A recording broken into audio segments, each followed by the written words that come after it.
Waktu itu aku baru pindah karena penugasan kerja.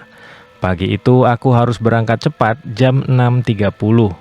Jadi jam 5 subuh aku sudah harus bangun buat masak bekal siang. Jarak ke warung Bu Rahmi nggak jauh, cuma 150 meter. Tapi jujur aku takut. Jam segitu jalanan masih gelap total dan sunyi sekali.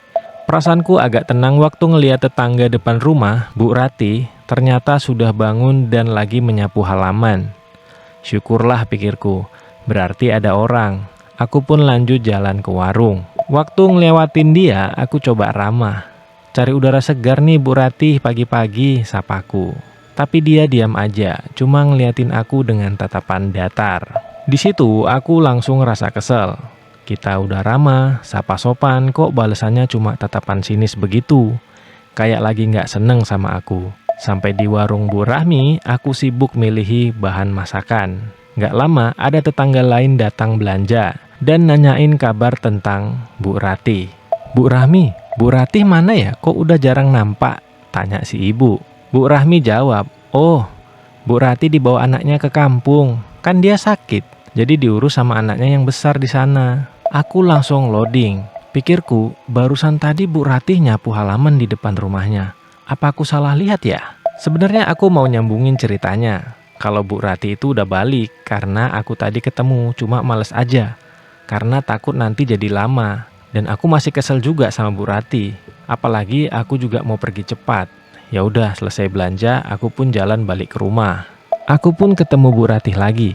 Dia masih nyapu di tempat tadi. Dalam hatiku ngedumel, masa iya gak siap-siap nyapu dari tadi? Karena kesel tadi sapaanku gak dijawab, aku milih ngelewatin aja, tanpa nyapa. Tapi entah kenapa, memori ucapan Bu Rahmi di warung tadi, tiba-tiba muncul di kepalaku.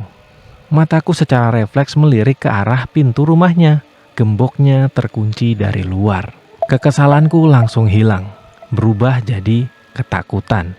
Waktu kulihat lagi wajah Bu Rati, wajahnya pucat pasi, dingin. Dia menatapku tanpa berkedip, tatapan yang gak mungkin dimiliki orang hidup. Aku gak berani balas tatapannya. Aku percepat langkah kaki tapi berusaha tetap terlihat tenang. Nah, pas sampai di depan rumah, sial, kunci pintu rumahku macet. Entah memang macet atau tanganku yang tremor parah ketakutan. Akhirnya kuncinya masuk. Aku langsung buru-buru masuk dan tutup pintu rumah dan mengunci rapat-rapat. Habis itu aku masak, makan, dan langsung berangkat kerja tanpa berani nengok ke halaman itu lagi. Sorenya pas pulang kerja, aku ketemu tetanggaku yang lain. Aku nanya sama dia perihal berita update tentang Bu Rati.